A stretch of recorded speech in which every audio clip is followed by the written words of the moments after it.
Finance management क्या है? यानी कि आपको कितना पैसों को अपनी जरूरतों के हिसाब से खर्च करना है, कितने पैसे को भविष्य के लिए बचना है और कितने पैसों को कहीं पर इन्वेस्ट करना है। पैसों को मैनेज करने का जो कौशल होता है उसे फाइनेंस मैनेजमेंट स्किल्स कहते हैं, जो हमें किसी भी शैक्षणिक संस्थानों में नहीं सिखाया जाता बल्कि हमें खुद से सीखना है। फाइनेंस मैनेजमेंट क्यों जरूरी है? जो लोग अच्छी रकम कमाते हैं लेकिन फाइनेंस मैनेजमेंट का अभ्यास नहीं कर रहे हैं, वे बिना किसी तुकबंदी, कारण या उद्देश्य के केवल पैसा खर्च करते हैं।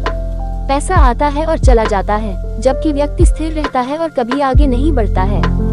मनी मैनेजमेंट के अभाव में आपको कई बार लोगों से पैसे उधार लेना पड़ता है, जिसके कारण आप कर्जदार बन जाते हैं। कभी कभी फाइनेंस मैनेज के अभाव में आप अपने परिवार को एक वेल्थी लाइफ नहीं दे सकते। पैसों का अभाव कई किस्में बच्चों के एजुकेशन पर भी प्रभाव डालता है। फाइनेंस मैनेजमेंट करने के फायदे: जब आपके पास व्यक्तिगत मनी मैनेजमेंट स्किल होगी तो आपको मनचाही जीवन शैली मिलेगी। अपने परिवार को आप बेहतर भविष्य दे सकते हैं। पैसे का प्रबंधन आपको तनाव के बिना जीवन जीने में मदद करता है। जब आप अपने पैसों का मैनेजमेंट शुरू करते हैं तो आपके माइंड में एक लिस्ट तैयार हो जाती है कि आप अपना पैसा कहां और कैसे खर्च कर रहे हैं। यह आपको अपने बजट में रखने में मदद कर सकता है और यहां तक कि आपकी बचत भी बढ़ा सकता है। अच्छे व्यक्तिगत मनी मैनेजमेंट के साथ आप अपने पैसे को नियंत्रित करना भी सीखेंगे ताकि आप अपने वित्तीय लक्ष्यों को प्राप्त कर सकें। फाइनेंशियल मैनेजमेंट करने के तरीके: एक बजट बनाएं और उस पर टिके रहें। क्या आप जानते हैं कि आपका सारा पैसा कहां जाता है? क्या आप जानते हैं कि बाहर खाने, मूवी देखने या कपड़े खरीदने जैसी चीजों पर आप कितना पैसा खर्च करते हैं? ज्यादातर लोग नहीं जानते हैं। क्या आप उन लोगों में से हैं जो हर दिन बस यही प्रार्थना करते हैं कि आप अपने बैंक खाते से अधिक पैसा न निकालें? यदि हाँ, तो अपना बजट बनाएं। पिछले वर्ष के लिए अपनी चेकबुक या बैंक विवरण देखें और लिखें कि आपने प्रत्येक श्रेणी में कितना खर्च किया है। आपको शायद इस बात पर आश्चर्य होगा कि आपका कितना पैसा उन चीजों पर बर्बाद हो गया है जिनके बारे में आपको पता भी नहीं था। इसलिए आप एक बजट बनाएं और उस पर अमल करना शुरू कर दीजिए।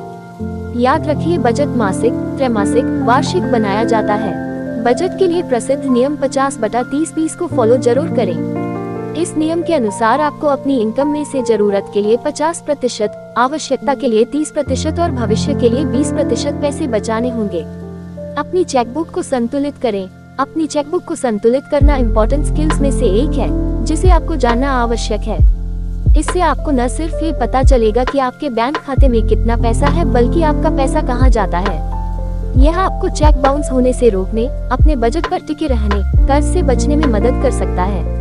आप जो भी चीजें खरीदें उसका रिकॉर्ड जरूर रखें, जो आपको आपके अनावश्यक खर्च को खत्म करने में मदद करेगा। क्रेडिट कार्ड और ऑनलाइन बैंकिंग का उपयोग सीमित रखें। 3 एक निवेशक की तरह सोचें। अपने पैसे को सही जगह पर निवेश करने के लिए एक फाइनेंशियल प्लानिंग करना बेहद जरूरी होता है। इसके लिए आप स्टॉक्स, म्यूचुअल फंड, सीप आदि में इन्वेस्टमेंट कर सकते हो। पैसे इन्वेस्ट करने के लिए अपने और अपने परिवार के लिए लाइफ इंश्योरेंस प्लान और हेल्थ इंश्योरेंस प्लान भी ले सकते हो। यह आपको कठिन परिस्थितियों में आर्थिक सलामती भी प्रदान करेगा। बचत किए हुए पैसों को कभी भी घर में न रखिए, बल्कि उन्हें किसी पॉलिसी, बचत खाते, FD आदि में निवेश कीजिए, जो आपको भविष्य में एक मोटी रकम प्रदान करेगा। निष्कर्ष: आज के इस आर्टिकल में हमने फाइनेंस मैनेजमेंट स्किल क्या है और फाइनेंस मैनेजमेंट क्यों करना चाहिए के बारे में आपको पूरी इन्फॉर्मेशन देने की कोशिश की है।